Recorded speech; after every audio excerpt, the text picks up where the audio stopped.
Dear students, आज हम home assignments में कुछ न्यूमेरिकल्स प्रॉब्लम का अध्ययन करेंगे।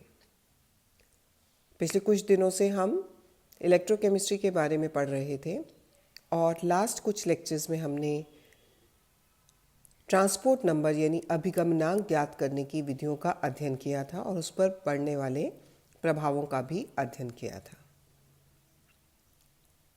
आज उसी पर आधारित हम न्यूमेरिकल्स की ओर देखेंगे और ये चेष्टा करेंगे कि उन्हें कैसे सॉल्व किया जाता है। न्यूमेरिकल्स करने के लिए 3 बातों का ध्यान रखना होता है।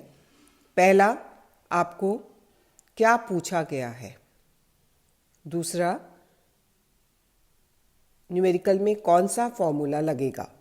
और तीसरा, क्या क्या दिया गया है, what is given in the numerical. तो आइए देखें। हम फर्स्ट एग्जाम्पल लेते हैं। गतिशील परिसीमा विधि में 0.001 n यानी नॉर्मल HCl विलयन में 20 मिनट तक 11 मिली एम्पियर की विद्युत धारा प्रवाहित की गई। इस विधि में लिथियम क्लोराइड विलयन को सूचक के रूप में काम लिया गया।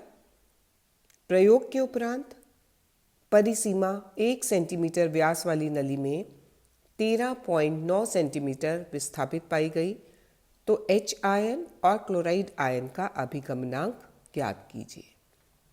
यानी 11 milli ampere current was passed for 20 minutes in 0.001 NaHCl in moving boundary method. Lithium chloride was taken as indicator solution. After experiment, boundary was displaced 13.9 centimeters in 1 centimeter dia tube. Calculate transport numbers of H ion and chloride ion. अब चूंकि numerical moving boundary method पर आधारित है तो हम जानते हैं कि किसी भी आयन का transport number L into A into C into F upon 1000 into Q के बराबर होता है। जैसा कि हमें पता है, L जो मूविंग बाउंड्री मेथड में हमने ट्यूब ली है उसकी लंबाई है, A उसका अनुप्रस्थ काट का क्षेत्रफल है, C कॉन्सेंट्रेशन है, F फैराडे है और Q विद्युत धारा की मात्रा है। अब हमें यह देखना है कि न्यूमेरिकल में दिया क्या गया है। तो जैसा हम नज़र डालें, ट्यूब की लंबाई दी गई है, कॉन्सेंट्रेशन दी गई है, एरिया आपको ज्ञात करना पड़ेगा क्योंकि इसमें व्यास दिया गया है। फैराडे हम जानते हैं और Q की मात्रा ज्ञात करने के लिए हमें विद्युत धारा की तीव्रता दी गई है और समय भी दिया गया है। अब यहाँ पर बात ध्यान देने लायक है कि जो समय दिया गया है वो मिनट्स में दिया गया है, जिसको आपको सेकंड्स में बदलना है। और सब इकाइयों पर भी ध्यान दे दीजिए कि सभी इकाइयाँ सही हैं या नहीं। कोई भी चीज़ मीटर में तो नहीं है, अगर है तो उसे सेंटीमीटर्स में कन्वर्ट कर दीजिए।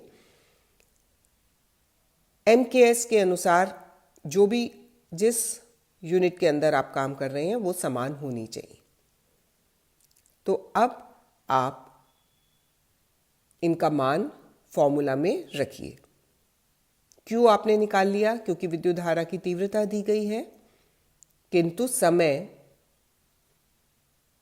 सेकंड्स में ज्ञात करना है तो उसे सेकंड में कन्वर्ट कीजिए। तीव्रता भी क्योंकि आपको 11 मिली एम्पियर में दी गई है तो मिली का मान रखिए।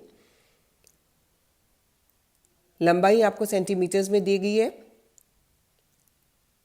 कॉन्सेंट्रेशन आपके सामने है जो ग्राम इक्विवेलेंट्स पर लीटर के रूप में, क्योंकि नॉर्मल सॉल्यूशन है। एरिया आपने निकाल लिया पाई r स्क्वायर से, क्योंकि आपको डायमीटर दिया गया है 1 सेंटीमीटर, जिसको आपने कन्वर्ट कर लिया त्रिज्या में। तो इस प्रकार ट्रांसपोर्ट नंबर H आयन का आपके स्क्रीन पर नज़र आ रहा है कि हमने कैलकुलेट करके ज्ञात किया कि इसका मान 0.80 के बराबर है। क्योंकि आप जानते हैं धनायन का अभिगमनांक प्लस ऋणायन का अभिगमनांक हमेशा यूनिट होता है 1। तो ऐसे समय में अगर हमें H आयन का मान, ट्रांसपोर्ट नंबर का मान ज्ञात हो गया तो हम क्लोराइड आयन के अभिगमनांक का मान भी ज्ञात कर सकते हैं, जो कि इस प्रकार है 1 minus NC, 1 minus 0.80 which comes to 0.20। तो इस प्रकार मूविंग बाउंड्री मेथड के द्वारा हम किसी भी आयन का अभिगमनांक ज्ञात कर सकते हैं और न्यूमेरिकल में क्या दिया गया है उसके अकॉर्डिंगली कन्वर्जन के द्वारा हम उसका मान रखकर बहुत आसानी से ट्रांसपोर्ट नंबर निकाल पाए।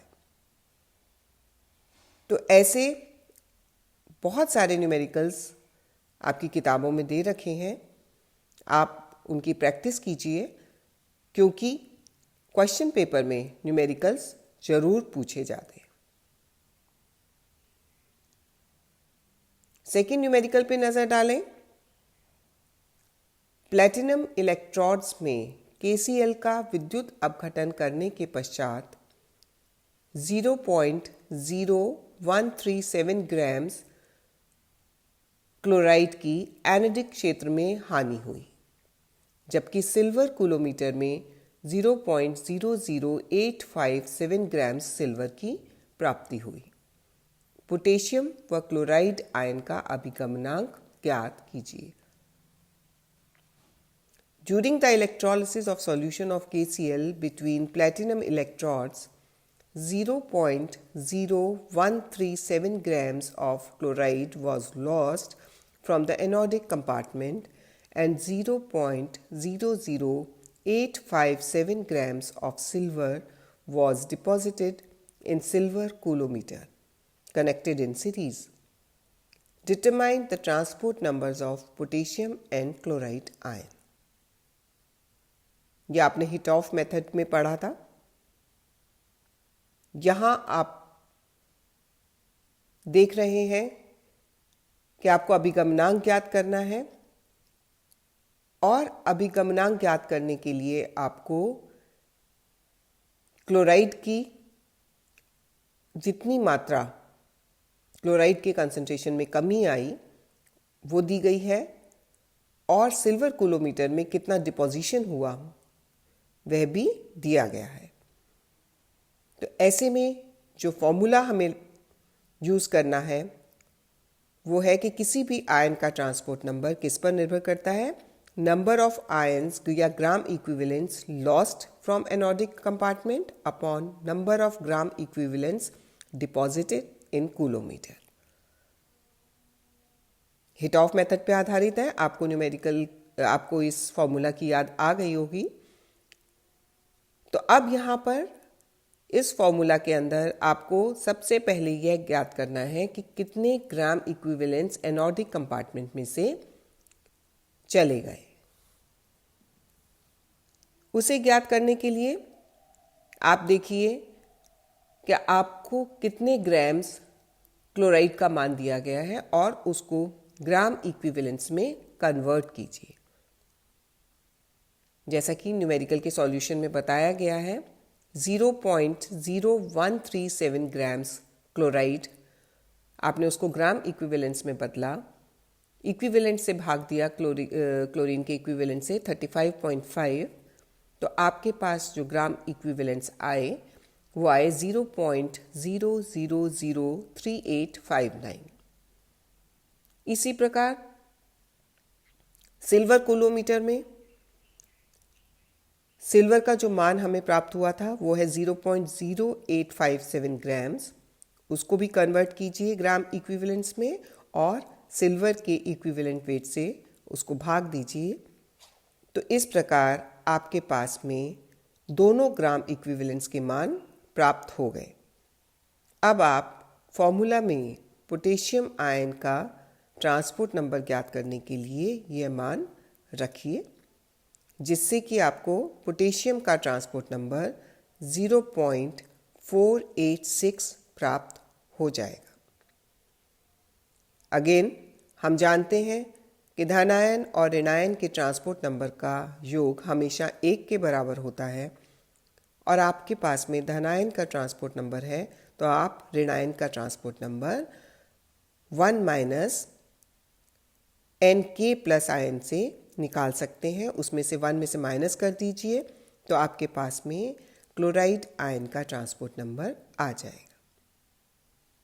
तो आपने देखा कि न्यूमेरिकल्स के अंदर केवल 3 बातों का ध्यान रखकर आप बहुत सुगमता से न्यूमेरिकल्स को कर सकते हैं। केवल ये देखिए कि पूछा क्या गया है, क्या दिया गया है और कौन सा फॉर्मूला अप्लाई करना है। उसके बाद बहुत सावधानी से मानों को कन्वर्ट करते हुए उसमें रखिए और कैलकुलेशन कीजिए। न्यूमेरिकल्स में कहीं कोई दिक्कत नहीं आएगी। तो आप इन दोनों न्यूमेरिकल के सॉल्यूशंस की सहायता लेकर अपनी सारी न्यूमेरिकल प्रॉब्लम्स को सॉल्व कीजिए, क्योंकि आपके क्वेश्चन पेपर का बहुत इंपॉर्टेंट भाग फिजिकल केमिस्ट्री के अंदर न्यूमेरिकल्स का होता है। Thank you.